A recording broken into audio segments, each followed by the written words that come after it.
Hey guys, yesterday வந்து கேக்கு இதெல்லாம் வந்து ஃபர்ஸ்ட் மிக்ஸ் பண்ணிக்கிறேன். எல்லாருக்கும் மேரி கிறிஸ்மஸ். இந்த கிறிஸ்மஸ்க்கு ஏத்த மாதிரி ஒரு எக்லெஸ் ப்ளம் கேக் எப்படி செய்யறதுன்னு பார்க்கலாம். ஃபர்ஸ்ட் வந்து கேரமல் சிரப் ரெடி. அதுக்கு வந்து ஃபர்ஸ்ட் வந்து ஒரு 1/2 கப் சுகரை நான் இந்த மாதிரி ஒரு சாஸ் பேன்ல போட்டுட்டு அதை வந்து இந்த மாதிரி மெல்ட் பண்ணி எடுத்துக்க போறேன். இது வந்து மெதுவா மெல்ட் பண்ணணும். கொஞ்சம் பேஷன்ஸ் இருக்கிற வேலை. ஏன்னா நம்ம வந்து ஹை ஃப்ளேம்ல பண்ணிட்டோம்னா இது வந்து கசப்பு தன்மை வந்துடும். அது வேஸ்ட் ஆயிடும். அப்படி உங்களோட சுகர் சிரப்ல கசப்பு தன்மை வந்துருச்சுன்னா அதை நீங்க தூக்கி போட்டு வேற ஏதாவது நீங்க வந்து செய்யணும். இந்த மாதிரி ஹனி கலர் வந்த உடனே ஒரு 1/2 கப் தண்ணி ஊற்றிட்டு ஒரு கொதி வந்த உடனே ஸ்டவ் ஆஃப் பண்ணிட்டா கேரமல் சிரப் ரெடி. இப்போ வந்து ஒரு பேன்ல வந்து நான் வந்து ஒரு 1 கப் சீட்லெஸ் கிரேப்ஸ் எடுத்திருக்கேன், பிளாக் கிரேப்ஸ். இது சீடு இருக்கிறத எடுத்துனா இதை நீங்கள் வேக வச்சிட்ட பிறகு நீங்கள் வந்து அதை வந்து சீட்ஸ் எல்லாம் ரிமூவ் பண்ணிக்கோங்க. நான் வந்து இன்னைக்கு சீட்லெஸ் தான் யூஸ் பண்ணிட்டு இருக்கேன். இது ஒரு பேன்ல போட்டுட்டு இது கூட வந்து நான் வந்து இது முழுகிற அளவுக்கு நான் வந்து தண்ணி சேர்த்துக்கிற போறேன். தண்ணி சேர்த்துட்டு இதை வந்து ஒரு 7 to 8 மினிட்ஸ் மீடியம் ஃப்ளேம்ல இதை வந்து நான் வந்து வேக வச்சு எடுத்துக்க போறேன்.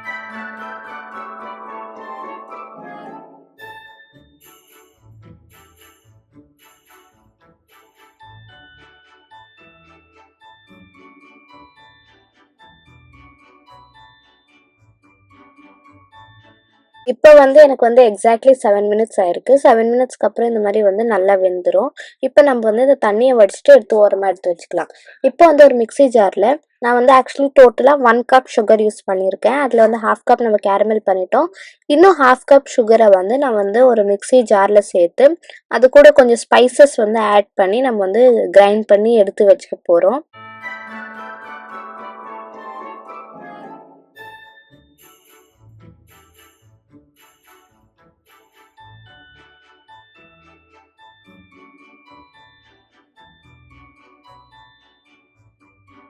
ஹாஃப் கப் சுகருக்கு வந்து ஒரு துண்டு பட்டை, 4 ஏலக்காய்,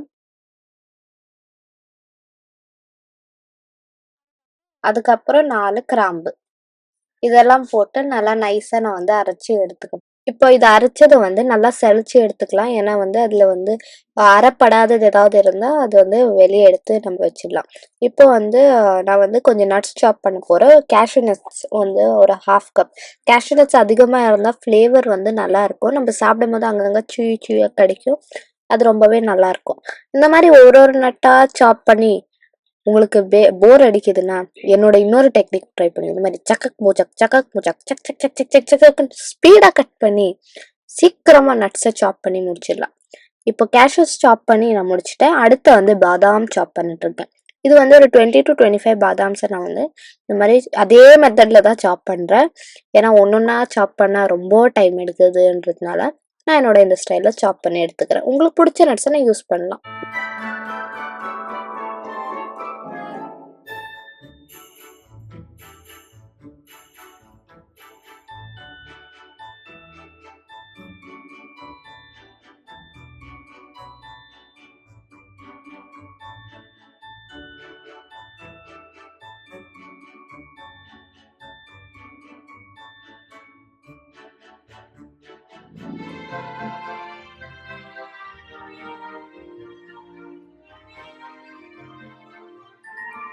இப்போ நம்ம சாப் பண்ண எல்லா நட்ஸையும் நான் வந்து மிக்ஸ் பண்ணிக்கிறேன் ஒரே பவுலில். ஸோ ஃபஸ்ட்டு வந்து பிஸ்தா, பாதாம் அண்ட் கேஷ்யூஸ் இதை வந்து ஒரு பவுலில் மாற்றிக்கிறேன். இதுதான் வந்து நம்மளோட ட்ரை நட்ஸ். மிச்சம் நம்ம ஆட் பண்ண போகிறதெல்லாம் கொஞ்சம் வந்து வெட்டி நட்ஸ் மாதிரி. நெக்ஸ்ட்டு வந்து ஒரு 1/4 கப்லேருந்து ஒரு 1/2 கப் அளவுக்கு வந்து டூட்டி ஃப்ரூட்டி ஆட் பண்ணிக்கலாம். இது உங்களோட சாய்ஸ் தான். இதுவும் உங்களுக்கு வேணும்னா நீங்கள் அதிகப்படுத்தலாம். இல்லை உங்களுக்கு அவ்வளோ பிடிக்காது அப்படின்னா நீங்கள் வந்து குறைக்கவும் செஞ்சுக்கலாம். என்கிட்ட ஒரே colour red colour tutti frutti இருக்கிறதுனால நான் அதை மட்டும்தான் ஆட் பண்ணியிருக்கேன். உங்ககிட்ட டிஃப்ரெண்ட் கலர்ஸ் க்ரீன் அந்த மாதிரி வேறு வேறு கலர்ஸ் இருந்தால் நீங்கள் வந்து அந்த ரேஷியோ பார்த்து எல்லாம் சேர்த்து ஒரு 1/4 கப் வர மாதிரி கூட நீங்கள் ஆட் பண்ணிக்கலாம். இப்போ அடுத்து வந்து நான் வந்து செரிஸ் ஆட் பண்ண போகிறேன். செரிஸ் கூட ஒரு 1/4 கப் நான் வந்து சாப் பண்ணி வச்சிருக்கேன். எனக்கு வந்து நட்ஸ் அதிகமாக தான் இருந்தால் பிடிக்கும். அதனால நான் வந்து எல்லாமே சேர்த்து ஒரு 1.5 கப் நட்ஸ் வர மாதிரி சேர்த்துருக்கேன். அந்த கிரேப்ஸையும் சேர்த்து ஸ்டார்டிங்கில் நம்ம வந்து வேக வச்சு வச்சுருந்தோம் இல்லையா, அந்த கிரேப்ஸையும் சேர்த்து 1.5 கப்ஸ் வர மாதிரி பண்ணி வச்சுருக்கேன். உங்களுக்கு வேணும்னா அது 1 கப். இந்த மிச்ச ட்ரை ஃப்ரூட்ஸ் எல்லாம் வந்து 1/2 கப் வர மாதிரி கூட நீங்கள் வந்து ரெடி பண்ணி வச்சுக்கலாம்.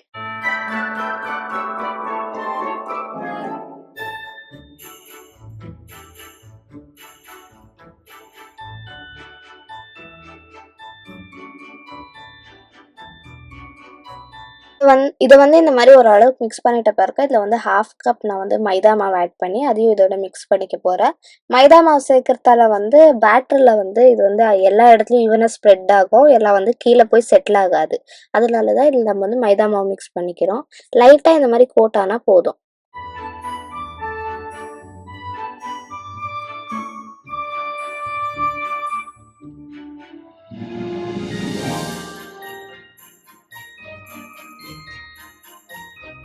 இந்த மாரி ஸ்பூன்ல மிக்ஸ் பண்ணும்போது அது ஈவனா மிக்ஸ் ஆகலன்னு வச்சுக்கோங்களேன். அந்த ஸ்பூன தூக்கி ஓரமா தூரம் போட்டு, இந்த கைய வந்து இறக்கலாம். அற்புதமான கிளீன் கைய வந்து அதுக்குள்ள இறக்கி, கையால நல்லா பெசயலாம். நல்லா பெசயணும்னா நல்லா ப்ரெஷர் போட்டுறாதீங்க. அது எல்லாம் பி அ அப்புறம் ஒரு மாரி ஆயிடும்.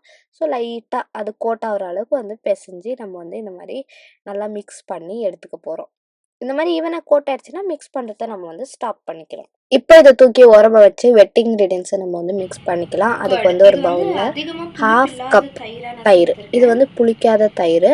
நீங்க தயிர் வேண்டான்னு நெனச்சீங்கன்னா, இந்த ஸ்டேஜ்ல வந்து 3 முட்டைய சேர்த்துக்கலாம். அதுக்கப்புறம் வந்து 1/2 கப் பட்டர்.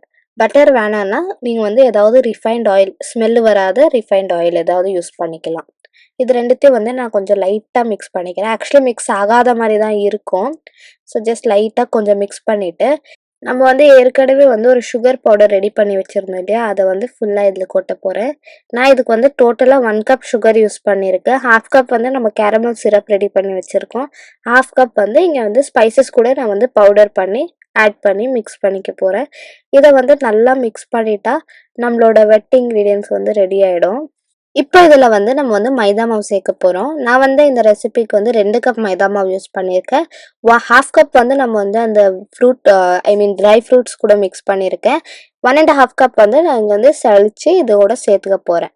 ஸோ கொஞ்சம் கொஞ்சமா வந்து 1 1/2 கப் மைதா மாவ சலிச்சு மெதுவா சேர்த்து, கொஞ்சம் கொஞ்சமா மிக்ஸ் பண்ணி சேர்த்து, பேட்டர ரெடி பண்ணிக்கிறேன். லம்ப்ஸே இல்லாம மிக்ஸ் பண்ணி எடுத்துக்கலாம்.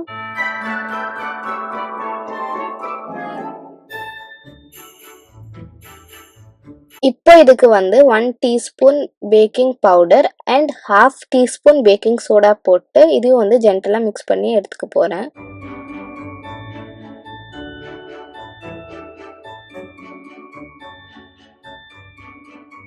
எல்லாமே வந்து இந்த மாரி ஈவனா மிக்ஸ் ஆன உடனே நம்ம வந்து அப்பவே ரெடி பண்ணியிருந்த அந்த ட்ரை ஃப்ரூட்ஸ வந்து இதுல வந்து மிக்ஸ் பண்ணிக்க போறோம். இந்த மாரி கொஞ்சம் கொஞ்சமா போட்டு நம்ம வந்து மிக்ஸ் பண்ணி எடுத்துக்கலாம். எனக்கு வந்து இந்த விஸ்க்ல மிக்ஸ் பண்ண கொஞ்சம் கஷ்டமா இருக்கு. எல்லாம் போய் விஸ்க்ல ஒட்டிக்கிறதுனால, அதனால நான் வந்து ஒரு கரண்டிக்கு மாத்திக்கிறேன்.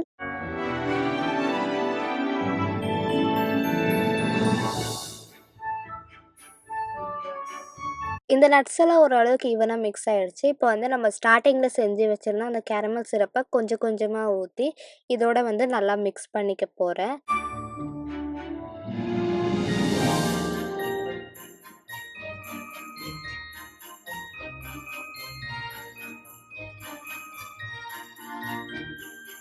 அவ்வளோதான் பேட்டர் வந்து ரெடி. ஆக்சுவலி வந்து ஸ்டார்ட்டிங்லேயே வந்து ஒரு சிட்டிகை உப்பு சேர்க்க மறந்துட்டேன். அந்த baking soda, baking powder add பண்ணும்போதோ. அதனால நான் வந்து இப்போ வந்து ஒரு சிட்டிகை உப்பு இதில சேர்த்துக்கிறேன். 1/4 டீஸ்பூன் அளவுக்கு உப்பு சேர்த்து அதையும் நல்லா மிக்ஸ் பண்ணிக்கிறேன். So batter ready.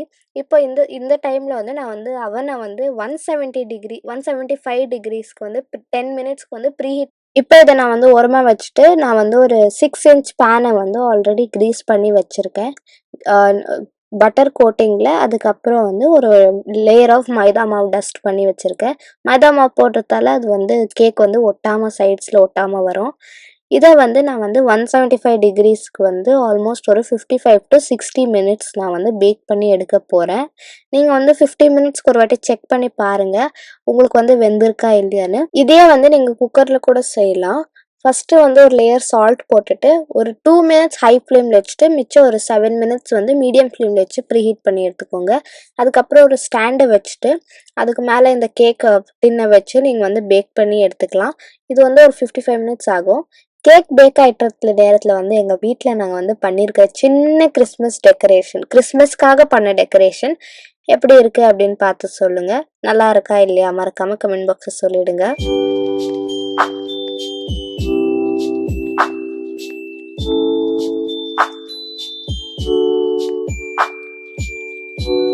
எனக்கு வந்து கரெக்டாக ஒரு 15 மினிட்ஸ் ஆச்சு.